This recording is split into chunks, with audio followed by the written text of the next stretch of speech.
The title of this presentation is Prisoners of War. It's time to stop organized gang stalking and electronic harassment on targeted individuals. Now, organized gang stalking and electronic harassment are also known as in-community no-touch torture because the techniques and tactics that are being used against the target are happening from the people in the community all around them, and it's not that something physically is being done um, to the target from the people involved. It's being done in a way that is mental and through the use of what are known as psychotronic weapons. And so the effects that it makes the person who is targeted feel as if, they're a prisoner in their own home or a prisoner within the community. Now, the reason why I'm making this video is because I care. Obviously, as you can tell by the nature of this presentation so far, I'm not a professional movie maker, and this is not meant to be a highly stylized, highly edited video. This is my attempt to help targeted individuals and to help raise awareness for what TIs experience and go through, and to show people that this is not a conspiracy. I am a free-thinking atheist, and I can tell you that this is happening to me, and for the longest time I didn't know what any of this was called. I didn't know what any of these terms were. All I knew is that I was being mistreated, that I was hearing things inside my home, that people outside my home knew what I was doing inside my home, and so on and so forth. And I didn't know that there was a system to all of this. I'm going to show some evidence of the harassment, and the only thing that I ask is that whether you believe my story or believe other targeted individual stories, I ask that you treat TIs with respect. TIs are people who are really mistreated. They're not shown a lot of kindness by other people. They're met with a great deal of anger and hostility, and a lot of times they don't even know why they've been targeted. But they just get treated very poorly by a lot of people. They're pretty much the punching bags and the scapegoats of the community. So whether you believe this is real or not, I'm asking you to, if you come across someone who is a TI, treat them with kindness and treat them with respect, because you may be the only person, who is kind to them for weeks or months at a time. Now, organized gang stalking and electronic harassment seem on the surface to be a strange occurrence. If someone tells you, someone is reading my mind, or something like that, you would probably look at them funny. I know that I have talked to people, and they'll say, well, you're very intelligent, and you seem to be well researched and things like that. And then when I tell them that I'm a targeted individual, they go, well, I just can't accept that someone is listening in on our conversation, and they find that difficult to believe.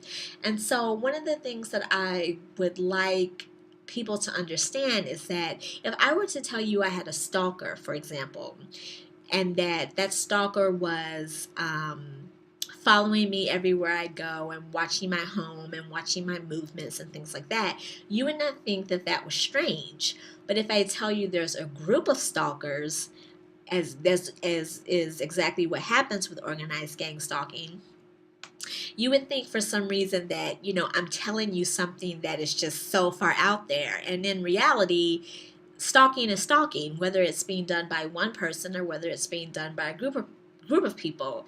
And the same thing for harassment. There are countless stories of people being harassed by their neighbors, people being harassed on their jobs, people being harassed by strangers. And so in light of these types of technology that exist today that we know about, I'm talking about the technology that we know about, why is it so difficult to believe that there could be technology out there that allows the harassment to go to extreme levels? So, like I said, on the surface, it may seem like a strange occurrence, but if you really stop and think about it, stalking and harassment are not uncommon things. These are common things. It's just that when it happens to the targeted individual, it's happening on a massive scale, and it's happening using enhanced tactics and techniques. So it's believed that this affects between 3.4 and 25 million people worldwide, and it affects all demographics and walks of life. It's an underreported crime for which there are very few enforceable laws. And unfortunately, TIs are often misdiagnosed with mental illness and are institutionalized. Now, it's believed that this is government technology, but that it may be in the hands of corporations and civilians. And it usually starts with a smear campaign. So, one of the things that you'll first notice when you become a TI is that you receive low-key hostility from people. You may go to a restaurant that you've never been to before, and the waitress is super rude, and you just kind of dismiss it. And then you go to the store, and the cashier is low-key super rude to you, and you just dismiss it. And then after a while, you notice that you're dismissing a lot of hostility. It's like you're kind of confused. You find yourself in a state of confusion like a lot of the time. And it usually happens, when you go out. And unfortunately, for targeted individuals, there's usually an operative on the inside. So it could be your partner, it could be your roommate, it could be, a parent if you're living with a parent. And so you notice strange things happening in your home and strange things happening outside your home. And so you could be a TI for years and not know it. And then what you will find is that there's very little help from the police and traditional support systems, because either they are in on what is happening, which happens a great deal of the time, or they don't believe you when you try to tell them that this is happening to you. And there's a reason for that, which we'll explore. Now, the goals of organized gang stalking and electronic harassment are very simple. The main thing that they try to express to you is that you are a bad person. I mean, that's the number one thing that they try to get across to you. You're bad, and you deserve to be punished, and you deserve to be mistreated. And kind of secondarily, they also want you to believe that somehow, you're stupid. So you're weird, you're stupid, you're bad. You deserve to be punished, you deserve to be mistreated. And so they try to humiliate and shame you, especially slut shame you. They will take very innocent aspects of your sexuality. I mean, most adults over the age of 18 have looked at pornography. Most adults have sexual fantasies. Most adults have sexual preferences. There's nothing unusual or wrong with that, but the people who perpetuate this crime against the target will take that target's sexuality and use it as a weapon against him or her to try to humiliate him or her, or shame him or her in the community, with the goal of smearing that person's name and ruining their reputation. The goal is also to prevent employment and to ruin you financially, to just drain your resources completely. They want you to lose your sense of privacy and autonomy. They won't let you go to the bathroom in peace. If you go into the kitchen, they have a noise for the kitchen. When you wake up in the morning, the noise campaign, and I'll explain what all these things mean. But as soon as you wake up, the noise begins, and it's perpetuated all throughout the day, everywhere you go, so that you lose your sense of autonomy. And they basically want you to think and feel the way they want you to think and feel. They don't want you to have a mind of your own. So that sense of self becomes eroded. That sense of individuality is constantly under attack. It's abuse, it's bullying, it's torturing, and it's tormenting. And it's crazy making behavior, also known as gaslighting, that if you're not careful, and especially this happens to a lot of TIs in the beginning stages of the targeting process, you will find yourself, being sent to a psychiatrist or being sent to a mental institution because you're being gaslighted or made to feel as if you're crazy. And if you don't know what gaslighting is, I encourage you to do a little bit of research. It's when, someone in your home arranges things or does things inside the home to make you think you're going crazy when really they have an ulterior motive. This leads to isolation. It causes your relationships to become unstable. They basically want to ruin your life. And organized gang stalking and electronic harassment are also known as slow kill, because what happens is that the person, if they don't do some sort of mass shooting or something like that, they end up committing suicide because they see suicide as the only means of escaping what is happening to them. So, in my opinion, that's murder. But these people who do that don't see themselves as murderers. They don't see themselves as doing anything wrong. They see themselves as pillars of virtue and morality, when in actuality they're criminals and murderers. Carol Smith, in the Journal of Psychosocial Studies in 2003, wrote a very interesting article on the need for new criteria of diagnosis of psychosis in the light of mind-invasive technology. And in all the research that I found, she's really one of the only people in the psychiatric community that I have come across who has a really good understanding of the fact that the psychiatric community can no longer just diagnose someone with schizophrenia. I mean, there has to be some sort of diagnostic tool in place to figure out if the person really has schizophrenia or if they are the victim of some of this covert harassment. And she called this invasion into another person's mind an act of monumental barbarism. She also called the people who do this unseen mental rapists, and how difficult it is to stay sane and to have the type of endurance that tolerates being treated this way over extended periods of time. So it's a very interesting article, and I encourage you in your research about this topic to read this article for yourself. Now, I wanted to mention Amendment 8 that talks about excessive bail and excessive fines. It also says that cruel and unusual punishments should not be inflicted. And so when you think about what's happening with organized gang stalking and electronic harassment, at its core, at its basis, these are human rights violations. These are constitutional violations. These are civil rights violations. And so the people who do this, they really are criminals. And the people that this is being done to are being subject to cruel and unusual behaviors. And it really is sick, and it's not right. So let's take a look more in depth at organized gang stalking, abbreviated OS. Now, again, organized gang stalking is organized harassment, or, as I said before, in community no-touch torture. Basically, you are the scapegoat of the community. You're the punching bag of the community. You are the person in the community that everyone projects their hatred and hostility onto. You are the one in the community that people rally around to hate. People make it a point to go out of their way to be, nasty and hateful towards you in various ways. They come up with all different sorts of ways to be disrespectful and ugly and nasty to you. And you really become the scapegoat, of the community. The people who do this are called perps, or perpetrators.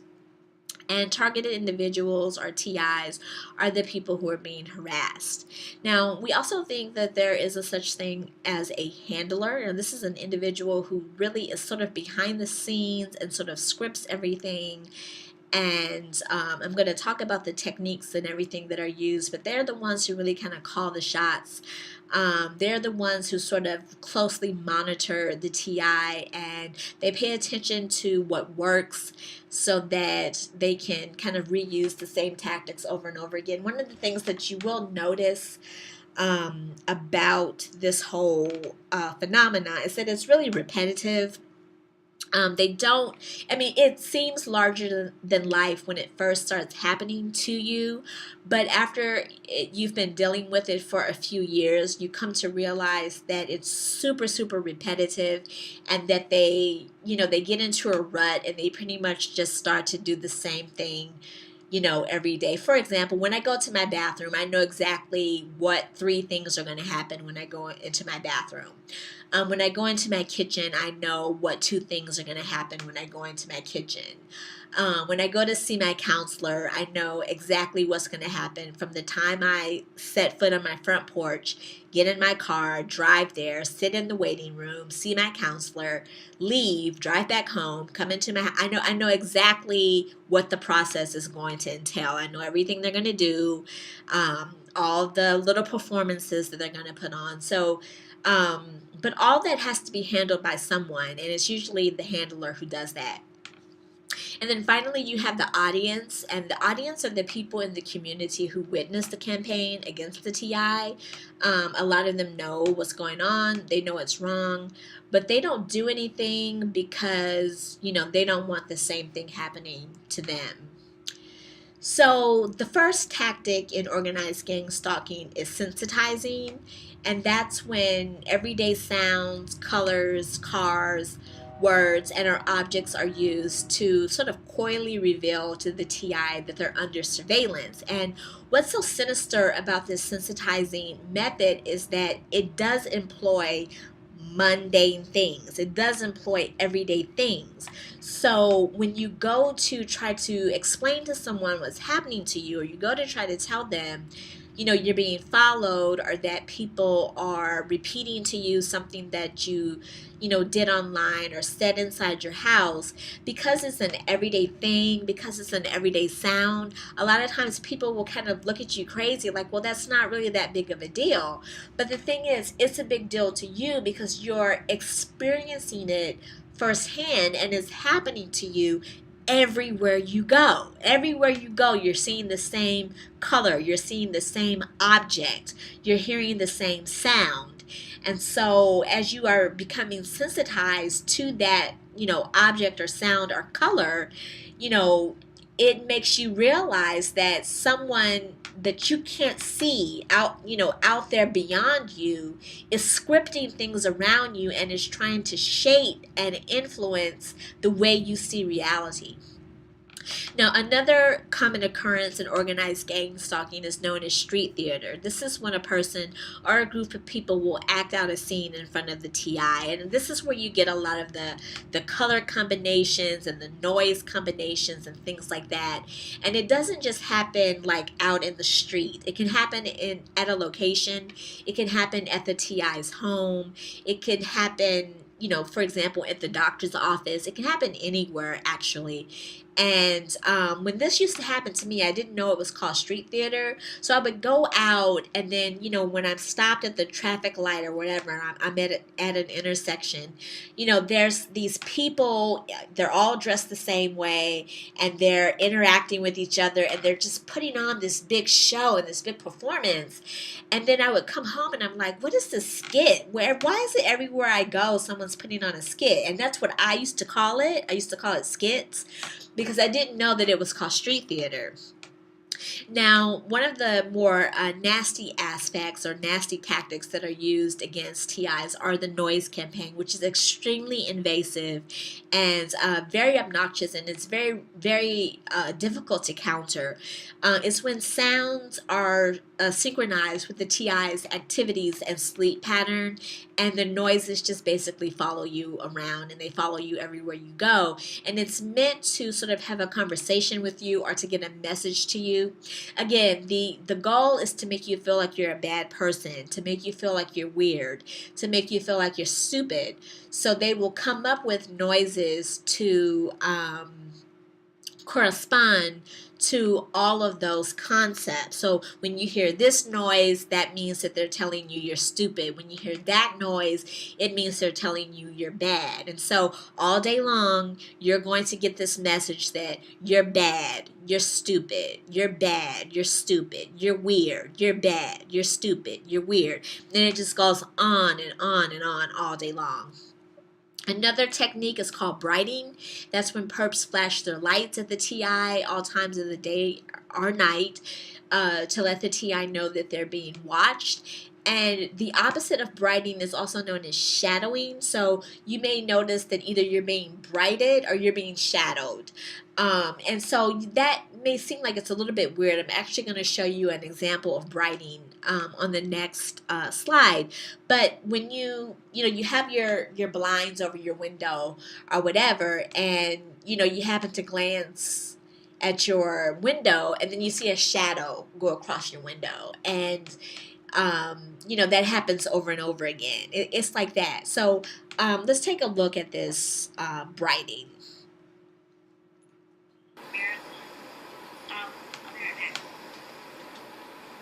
I think I got it now.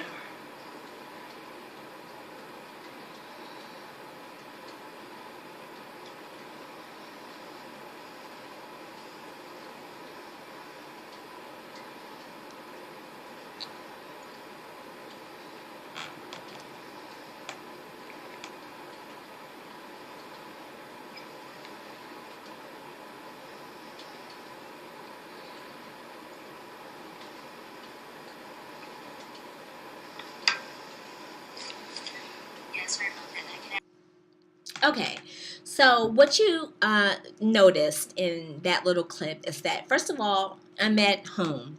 So for all of you people who criticize TIs for, documenting the mobbing in the street theater when it's out in public, and you say, where you've got a camera out in public and you're, videotaping people and you're part of the problem. The first thing that I want you to pay attention in that video is that I'm at home. I'm not out in public. I'm in my own home, and I'm at my own laptop. And the bright red light is coming from outside the window to my right, but it's to the left on the screen. And what you'll also notice is that there's no light flashing as long as I'm sitting there. And then I get up and go into the next room. The red light starts to flash. And then as soon as I come back into the room and sit down, it stops. So that means that someone outside of my home is corresponding a flashing light to my movements within my home. Okay, and that's just one example of many. I could put many more examples in this video, but I'm just going to keep it there because they all basically show you the same thing. All right, let's take a look at the electronic harassment part. Now, common terms for electronic harassment are known as the use of psychotronic weapons. And probably one of the first names that you're going to come across is John C. Lilly and the Lilly wave. You're also going to hear this called the extremely low frequency or ELF weapon, a directed energy weapon, voice of God or voice to skull, synthetic telepathy, remote neural monitoring. And when you hear these noises and voices inside your head, it's known as a microwave auditory event. Now, I know that the idea that someone can read your thoughts or read your mind or put sounds inside of your head is difficult to believe, but I would encourage you to go to this website. It's by a friend of mine named Omnisense, and he put together a list of some directed energy patents that you can find on Google. And you can see how far back the technology goes. And you can also see that the technology exists, okay, because there are patents to prove that the technology exists. Another insight is called wanttoknow.info, and it has about 2.5 pages of non-lethal weapons in the media, or different articles in the media that will also help you on your in your research goals. If you don't like those sites, if you can consider them to be a little too much on the conspiracy theory side, you can go to NBCnews.com. This is obviously not a conspiracy theory site. And you can find this article that comes right out and tell you that the Army is developing synthetic telepathy. Again, this is from the Russian defense minister in March of 2012, and the use of psychotronic and electromagnetic weapons to remote control the human nervous system. And then finally, I do want to acknowledge that there are limitations in terms of how much research can be done on the electronic weapons. And this particular researcher, the first thing that he talked about was the limitations, because this is not disclosed technology. I mean, one of the reasons why you find it difficult to believe is because it hasn't been on the 6 o'clock news. Okay, it hasn't made its way into the mainstream media. And so for a lot of people, if it's not on the mainstream media, then it's not something that they're going to believe. And one of the reasons why targeted individuals such as myself and others make these type of videos and websites and so on and so forth is to raise awareness so that these covert technologies can be disclosed and brought into the public, and so that people know these types of abuses, human rights abuses, are taking place so that it can be stopped. Now, in this video, I'm going to show you a demonstration of V2K and how remote neural monitoring works. Other was the effect on human beings. If you can modulate a signal that the brain locks onto, recognizes, and begins to mirror or follow the frequency following response, the brain rhythms change, then it creates a chemical cascade within the brain and the emotions change. Now the resolution gets finer and finer and finer. And it used to just to be about triggering emotions. You could change people's brain chemistry pretty readily, change their emotional state pretty easily. But when you get down to the idea of thoughts and being able to manipulate those, that requires a different kind of sophistication. Can we hear sounds without using our ears? Not only is it possible, says Begich, he can prove it using sound recordist Brad Daw. So what I'm going to demonstrate is a earth pulse sound wave. And what this is an infrasound device. It's just a small electronic circuit that we run a CD player playing some Bach into our circuit, and then comes out through two piezoelectric transducers. So I'm going to place these transducers on your face. You're going to block your ears tightly. We put those in contact with the skin and listen. Yeah. So what do you hear? I hear the music, yeah, loudly. Right in the center of their forehead, inside their head, they'll hear Bach, just like they would with their ears, but the ears aren't involved. It wasn't through my ears at all. It was basically, it felt like kind of it was coming from the middle of my head, no direction, and it was clear. So not through my ears at all, which is pretty cool. Now we can do this wirelessly with microwave. So there's lots of ways to do it, and this just gives a very simple sort of workbench model that gives the principle so people can understand, yeah, you can really do it. So there you can see, and one of the interesting things that the scientist, who's showing the technology says is that, it's nothing to go from, having to put the little sensors on your cheeks to doing this wirelessly. And so if someone can beam music wirelessly into your head, then of course they can put words and sounds and other things wirelessly into your head as well. So let's take a look at targeted individuals. Why are victims targeted?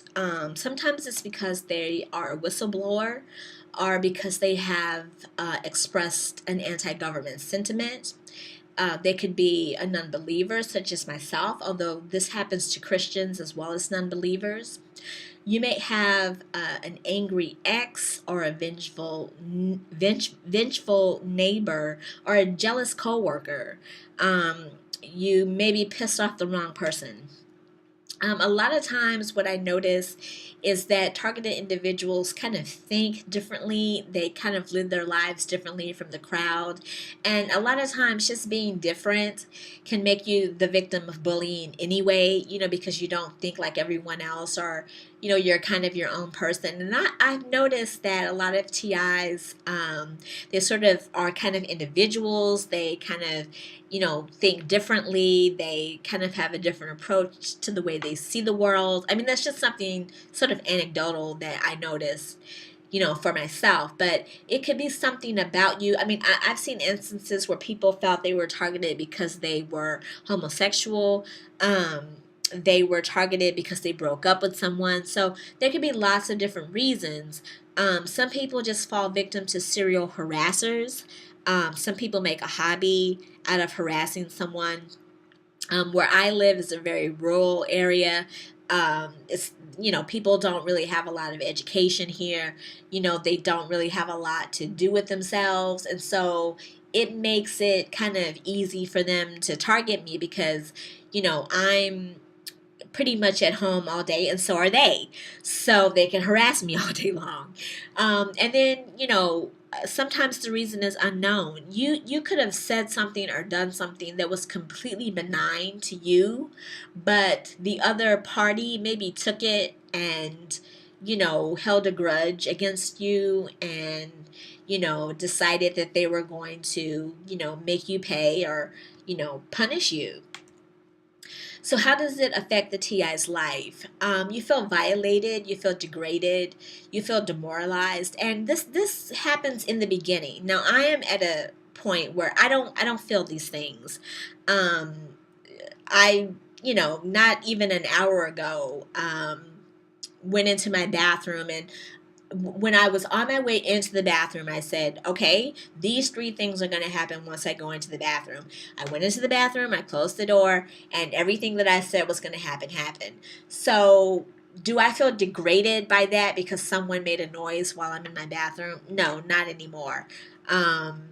There comes a saturation point, and I think that a lot of times perpetrators and handlers don't realize that there is a point of diminishing returns. So you can keep making the same noises, you can keep throwing this hatred and hostility at this person, and just because you keep doing that over and over again, it doesn't mean that that person is going to feel that way that particular time, the same way that maybe you made them feel the first time that you did it. I mean, if you do something 1,000 times, the 1,000th time isn't going to have the same effect as the first time. So, it's violating and degrading and demoralizing until you get used to it, and then you just move on. There's loneliness and isolation, which lessens the quality of life. You may lose your job. You may end up in poverty. You may end up homeless. There's depression. And then there's something that I think is really interesting that doesn't get discussed a lot, and that's the mental instability. Because you are the scapegoat of the society, because you are the punching bag of the neighborhood, you are subject to the emotions of the people around you. So they are constantly projecting their hatred and their anger onto you. And so if you don't have a strong constitution, if you're not, mentally fit and mentally prepared for that type of long-term abuse, you will find your mood to fluctuate, as they project their emotions onto you. And so it really is unfortunate. Constantly having someone tell you you're bad, constantly having someone tell you you're stupid, it kicks your self-esteem. I mean, until you recognize it for what it is and get over it, it will make you feel bad. You're victimized, you're made to be the villain, of the community, and it never ceases to amaze me how someone can violate your privacy, violate your human rights. In some instances, women even report being sexually abused by people. You are smeared and demeaned and treated below the threshold of human dignity by these people constantly, and yet they try to make you feel as if you are the victim. Okay. TIs experience symptoms of PTSD, they experience symptoms of torment, and they also experience symptoms of Stockholm syndrome because your avenues of support start to dry up, and eventually you have to start depending on people that you know don't like you. So that means that you have to, you know, try in your heart to forgive people who don't deserve your forgiveness.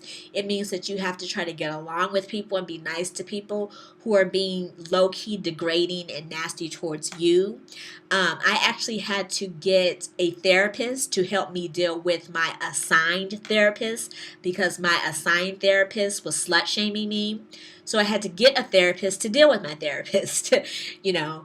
And unfortunately, it leads to thoughts of suicide and harming others. Targeted individuals find themselves in a lose-lose scenario. If you ignore the perpetrators, then they will ramp up the behavior until they have an effect. Once they have an effect and you notice them, it's going to get worse because what they did to you eventually worked. So you're in a lose-lose situation. And just like this roadside sign says, you know, Big Brother is watching you, and electronic harassment, it is torture, it's abuse. And if you find that you are a target, I encourage you to reach out and start putting together a support system as early as you possibly can. So as we transition into that, let's take a look at some steps that the TI can take. The first step is acceptance. You have to accept the fact that you are a TI. You have to realize that you are under attack mentally and physically, and that there are forces at work that are trying to control the way you see yourself and the way you see reality. And as soon as you can change your thinking to that of a victim, to that of a survivor, you're going to be on your way to overcoming a lot of the abuse that they're trying to make you feel.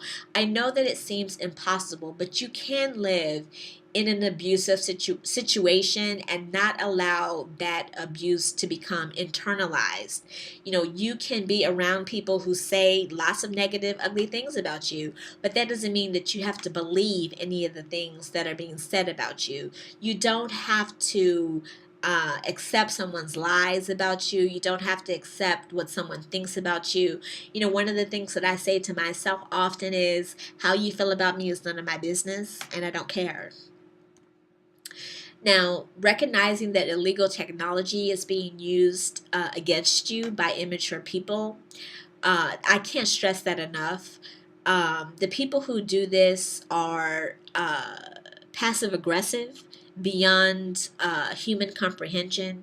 They are malignant narcissists beyond human comprehension. There's no low that they won't sink to. They are the epitome of immaturity. And the odds are against you. I mean, like this little pawn in the picture against, you know, all these other chess pieces. You know, you're facing an army and you're pretty much doing it by yourself. It's cruel and it's inhumane, it's cowardly and it's unethical, but you have to recognize that it's ultimately worthless behavior. One of the reasons why they have to do it constantly, one of the reasons why they have to constantly bother you and constantly harass you is because the behavior is so worthless. I mean, okay, so you made this noise, okay, and that is how you show me that you know, you don't respect me. Okay, you made your noise and I got it. I got the message. And now I'm going to get on with my life and nothing has changed. So what did you just accomplish? Nothing. And I also can't tell you how many times I have outthought these people, outlogic these people, exposed them to be hypocrites, exposed them to be ignorant, exposed them to be just as stupid as they try to make me believe I am. And so if I can be at such a severe disadvantage, if you have all the advantages, if you have me under 24-hour surveillance, and I can best you and get the best of you and make you look stupid in front of the whole community at least one time, not to mention I do this on a daily basis, then you really are a pathetic individual. Because to have all of the advantages at your disposal and you still can't win the battle, I mean, come on. So I want TIs to recognize the fact that You are an amazing person. I'm not just saying that to say that about myself. This is what I recognize in all TIs. They are amazing. They are strong. They are capable. They are resilient. They're determined. And they have something that the people who do this against you will never have. And that is knowing that deep down inside you are a good person. And I actually believe the people who do this, hate themselves. And there's a man who talks about order followers, people who follow orders and they just do what the higher ups tell them to do, and how they secretly hate themselves. And that's part of the reason why they do what they do. And I actually believe that to be the truth. One of the things that you have to start doing is protecting yourself. They do try to disrupt your sleep patterns, so try to get plenty of rest, try to exercise, especially things like yoga, and try to eat healthy. Get those vegetables in, frozen vegetables, canned vegetables, however you can get, fruits and veggies into your diet. Whole grains, lots of water, try to stay away from sodas and diet sodas and things like that. You have got to look at your body as a weapon, and you've got to try to keep that weapon in the best shape that you can possibly keep it in. And if you can't get to a yoga class or an exercise session, you can find a lot of these resources on YouTube. Lots of people upload yoga routines and exercise routines that you can follow from inside your own home. Protect your sanity by keeping a journal or a blog or a video log. Meditate. Soothing, classical music has been shown to help heal the body and the mind. If you can find a caring counselor, do so. And, if your first counselor starts to show signs that he or she is, in on it, then try to kind of slowly transition to a different counselor. And, you may have to keep trying. But you owe it to yourself to have a support system. And so, do the best that you can to try to find that for yourself. Reach out to other TIs. There's a growing TI community on YouTube, on Twitter, on Facebook. Do the things you enjoy. Do new things. Protect yourself. I can tell you that there are TIs who, got weapons, and a lot of the targeting stopped, when they armed themselves. I'm not telling you to be violent against anyone, but I am telling you that someone is perpetuating a crime against you. And if you were at home and someone intruded into your home, you would defend yourself. And so, I feel like a TI should do what a TI has to do.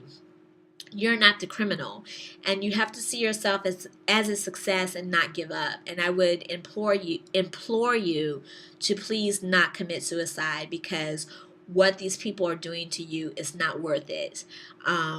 You don't deserve to be treated the way you're being treated. And if you could just recognize that and sort of wrap your mind around that a little bit, maybe it will strengthen you and help you to get through, the way that you're being treated. Do your research and document as much as you possibly can. If you can upload the evidence to the cloud, you should. You can get whitelists and call blocker apps if they're bothering you on your phone. You can get earplugs or noise canceling headphones if the noise campaign is getting to be too severe. And I can't really state that enough. I don't think people really understand what it's like to have people slamming doors and revving engines and playing loud music. And, I've even had people throw rocks at my house, throw rocks at my window, fire guns over my bedroom. Just anything they can do to make a noise. And that part of it is really invasive. It's really obnoxious. But I also say that it's really the more ignorant aspect of it, because how smart do you have to be to make a noise at someone? It doesn't require intelligence to do that. So I think that's why it's used so much and it's overused actually. If you can unsensitize yourself and ignore the behavior, do so. Organize, petition, research, make videos, make web pages and forums, and spread the word to your family, friends, and doctors and counselors. Yes, they're going to say you're crazy, but show them this video, show them the research, make a printout of some of the patents. Um, Tell them the same thing that I said in this video. Stalking and harassment are not, if I tell you I'm being stalked and harassed, I'm not telling you I was abducted by aliens. So even if some of the more unbelievable aspects are difficult to believe, it shouldn't be hard for your family and friends to believe that someone is targeting you and, or organizing a campaign to mistreat you. That's not a difficult thing to believe. Now, it's time to take organized gang stalking and electronic harassment to the mainstream. It's time to get radical. We need people who are willing to ignite a spark. We need people who are ready to bring this into the light and shed some public recognition and get the public debate going about this phenomenon.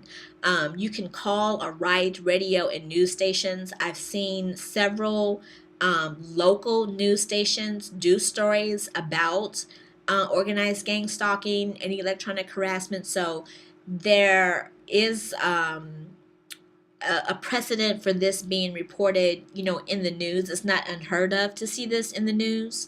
There are some police departments that know about this, taking place.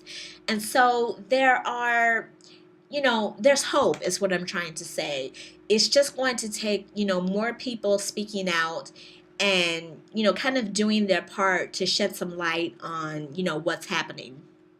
If you can find legal representation, I know of at least one TI who was able to do that and to turn the tables on the people that were doing this, to him. What we could really use is a constitutional lawyer, someone who would take up our case for us and start petitioning the courts to make this covert technology known to the public so that TIs are not seen as crazy people who are just part of some conspiracy theory. TIs need to mobilize nationally and worldwide, and we also have to prepare for the backlash and the discredit campaign. And then lastly, I encourage TIs to support and be there for one another. Now, everyone who is a TI has their own special theory about why they're a TI and how it's happening and how it's being done. And sometimes TIs will argue with other TIs because they don't agree with how it's happening. And what I have to say about that is this. If you're a TI, you're being abused by people covertly. And if this other person is a TI, they're also being abused by someone covertly. So you're both being abused by someone covertly. Even if you don't agree on how it's happening, you do agree on the fact that it is happening. So don't fight with one another. Always try to be supportive and to be there for another TI, even if you don't share their theory as to how or why it's happening. You can survive being a TI. This is my email. It's powk@yahoo.com. And you can survive being a TI. I'm surviving it every day. And I like this little quote from this woman named Jacqueline DuBois that I saw on YouTube. She said, "The universe gives to those who gives, and it takes from those who take." And so when I see a quote like that, I know that in the end, the people who do this, they're not going to get away with it forever.